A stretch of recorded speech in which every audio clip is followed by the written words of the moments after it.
Bonjour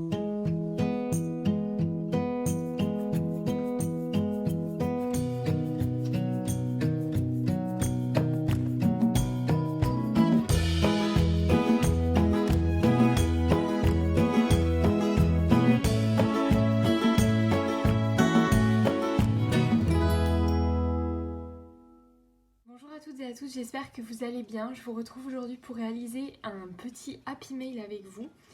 Je sais pas si vous êtes comme moi, mais moi je garde absolument tout et je garde souvent ces petits supports en bois dans lesquels il y a des embellissements la plupart du temps. Et j'avoue que la plupart du temps je ne sais pas trop quoi en faire et du coup je les réutilise pour envoyer dans des happy mails. Je vais vous montrer aujourd'hui comment réaliser un happy mail à partir de ce petit élément en bois. J'espère que ça vous plaira. C'est parti! Pour réaliser ce happy mail, je vais utiliser simplement une feuille 30-30 et dans cette feuille 30-30, je vais découper une bande qui va mesurer 25 cm et demi par 9 et demi et d'un autre côté, je vais découper deux morceaux qui mesureront 12 par 9 et demi.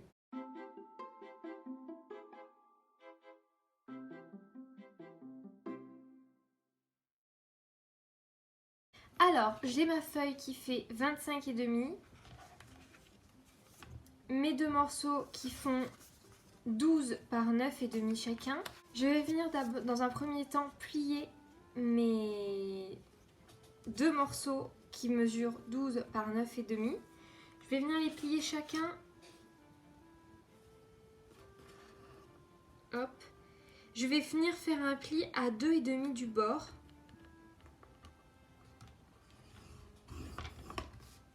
J'ai fait mon premier pli à 2 et demi. Mon second pli, je vais venir le faire à 3,9 du bord. Il faut avoir entre le premier pli et le second pli une distance de 1,5 cm. Je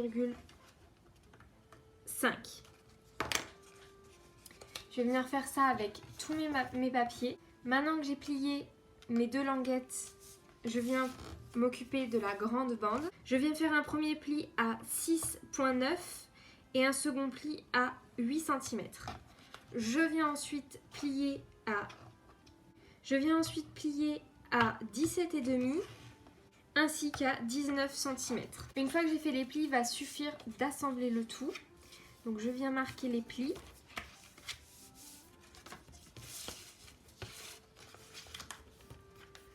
Et je vais venir coller. Moi j'ai envie, du coup mon papier recto verso, j'ai envie un petit peu de faire un peu un mix entre les deux types d'imprimés. Donc je vais déjà venir coller les deux languettes de 2 et demi sur l'intérieur de mon papier. Maintenant qu'on a ça, on va venir évidemment coller au centre notre élément en bois.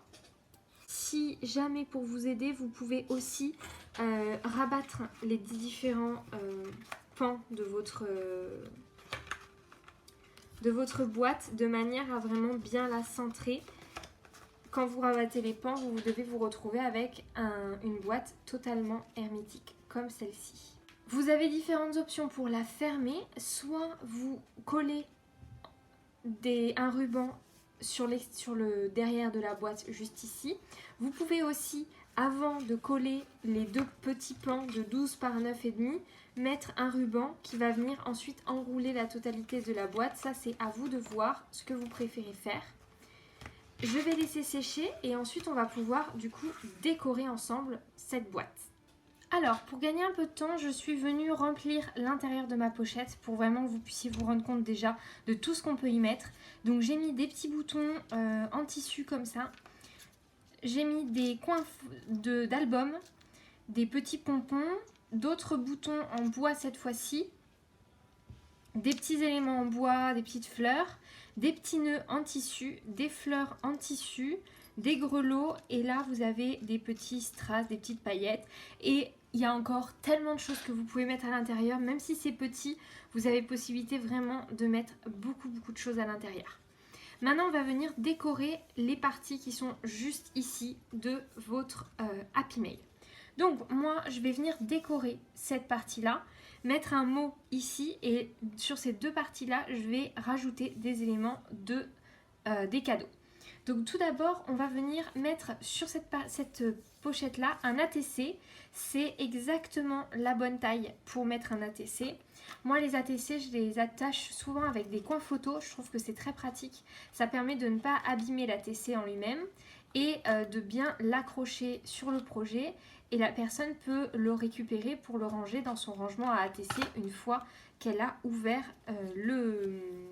l'Happy Mail. Et je viens coller le tout le plus droit possible. Et donc là, on a le premier côté qui est fait avec l'ATC qui est collé. Et on va venir ici faire une petite pochette pour y mettre à l'intérieur des tamponnages. J'ai fait quelques tamponnages, c'est assez rapide, assez simple à faire et ça fait toujours plaisir. Pour faire ma pochette, je vais tout simplement réutiliser le papier qui me reste de l'Happy Mail. Je vais venir couper un papier qui mesure 8 cm par 10 cm. J'ai pris un papier qui mesure 8 par 10. Sur la partie qui mesure 8 cm, je vais venir plier à 1 cm du bord et je vais venir plier à 7 cm. Je retourne sur la partie qui mesure 8 cm et sur la partie qui mesure 10 cm, je vais venir plier à 1 cm du bord. Je vais venir marquer les plis et je vais venir retirer les angles, les deux petits angles là qui sont en trop.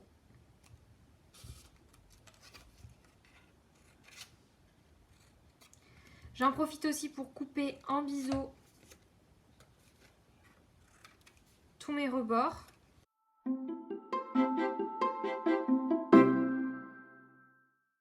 Donc j'ai coupé en biseau tous ces bords là et je vais venir mettre de la colle sur les 3 petits rebords.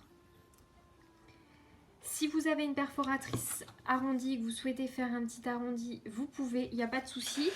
Moi, vu que je n'en ai pas, je vais venir mettre au milieu, faire au milieu une encoche avec ma punchboard spéciale pour les enveloppes.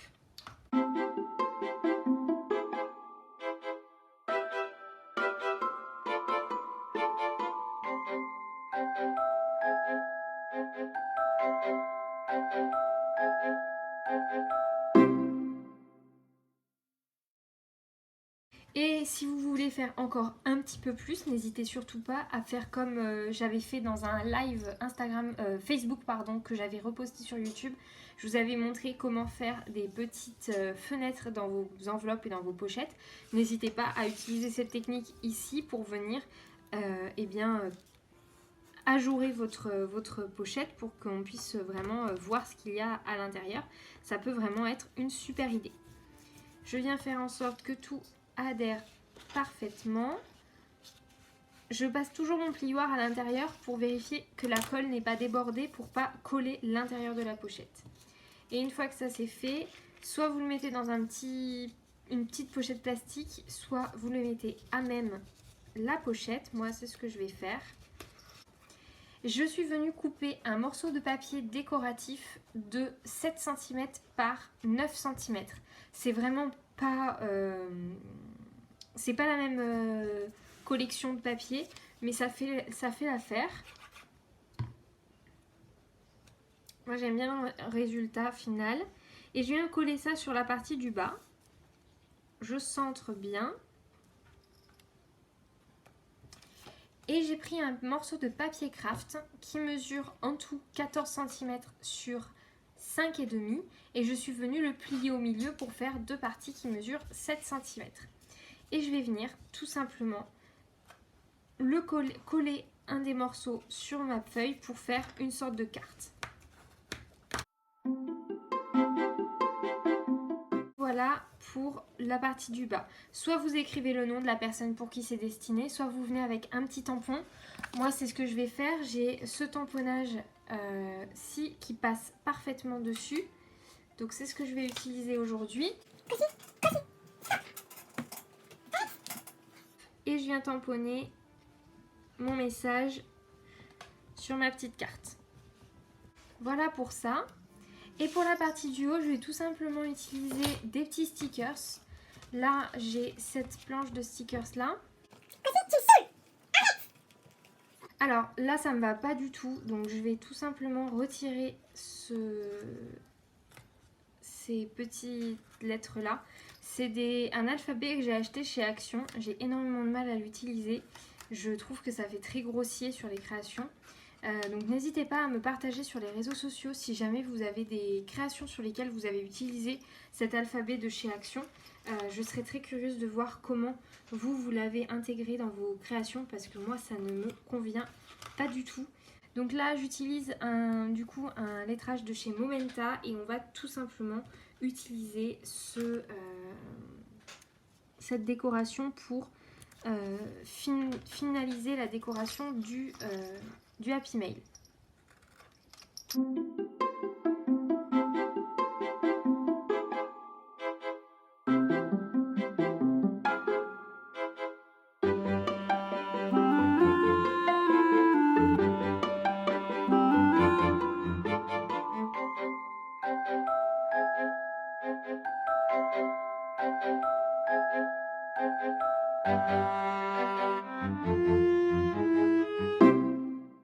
Voilà du coup pour le résultat final. À l'intérieur du coup, comme je vous le disais, vous pouvez écrire un petit message. Vous avez là les tamponnages ou autres. J'ai utilisé quelques petits feutres pour colorier ces stickers de chez Momenta qui sont 100% personnalisables. Et donc là on a l'intérieur du Happy Mail. Donc comme vous pouvez voir, c'est assez épais. Si jamais vous avez des choses plus volumineuses à mettre à l'intérieur, n'hésitez pas à faire un pli à 2 cm au lieu de 1,5 cm pour avoir une tranche de 2 cm. Ça vous permettra d'avoir plus de volume pour pouvoir garnir plus votre Happy Mail. Ça dépend vraiment de ce que vous aimez et ce que vous souhaitez réaliser. Donc à vous de voir vraiment, voilà, en fonction de vos goûts bien sûr. Pour fermer le Happy Mail, il y a plusieurs options. Moi, j'aime bien utiliser un scratch. Je trouve que c'est vraiment bien pour le fermer. Une autre solution, évidemment, c'est d'utiliser du ruban. Là, je vais utiliser un joli ruban pour nouer autour et pour fermer le Happy Mail. Je ferai ça hors caméra puisque je n'ai pas le ruban sur moi. J'espère en tout cas que ce Happy Mail vous aura plu. Je vous souhaite une bonne fin de journée. Prenez soin de vous et scrapez bien.